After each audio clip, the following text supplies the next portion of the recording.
Hello guys, amazing day po sa bawat isa. Panibagong araw, panibagong pagpapala mula sa ating Panginoon. Ang gandang umaga guys, malamig. So, kumusta po ang bawat isa? So, amazing day sa bawat isa. Ako nga pala si Eric, OFW dito sa Taiwan. May pangarap, katulad mo.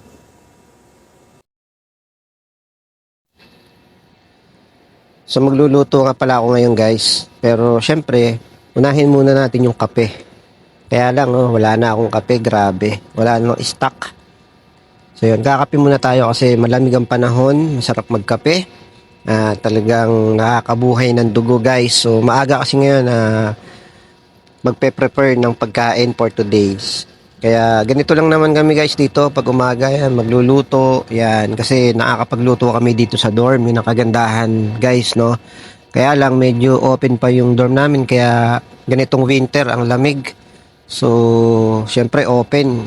Langhap mo yung lamig sa labas. Kaya panlaban natin dyan ay mainit na kape.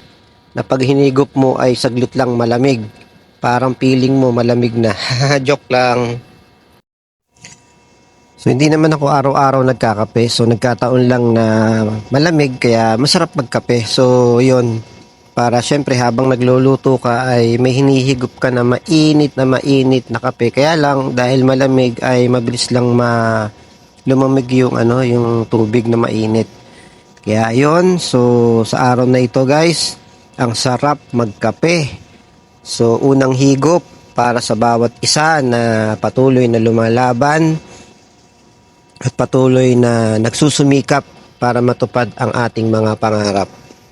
So dito nga pala guys, no, kailangan kung gusto mong makapagluto ka agad, kailangan mong mag-adjust ng oras mo, lalo na pag morning shift ka.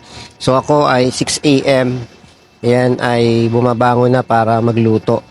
Yan, kasi mamaya mga 6:30 yan ay marami nang darating dito na mga magluluto pa. Kaya syempre mag-a-adjust tayo kung sino yung unang magising. Ayan, kaya ako ever 6 a.m. Maaga ako nagluluto. Ayan, nakita nyo guys, dumadating na yung iba. So magluluto rin yan guys. Yan. So kaya pagdating ng 7 a.m. ang dami na dyan sa kusina. Yan. Pero ako nakaluto na syempre of course para maaga. Ayan. So sa lahat po ng mga ating mga kababayan dyan out there, thank you so much at patuloy na mag-iingat po tayo sa araw na ito. At patuloy na lagi natin tatandaan, God is good all the time. So wherever you're right now guys, patuloy na pagpalain ka at patuloy na maranasan mo ang kalinga at kapayapaan mula sa ating Panginoon. So thank you guys sa pag-like and follow. Salamat po sa panonood. Nawa ay patuloy na maging masaya lang tayo palagi. Enjoy ang araw-araw nating buhay bilang isang OFW.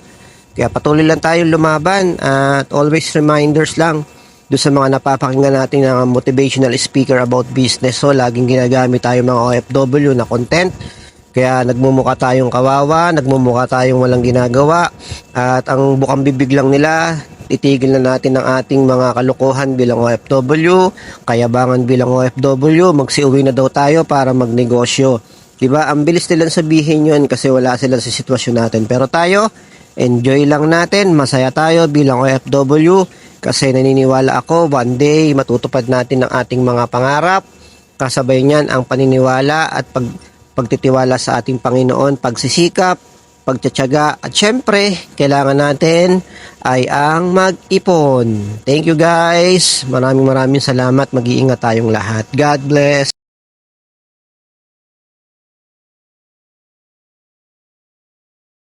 Like, follow,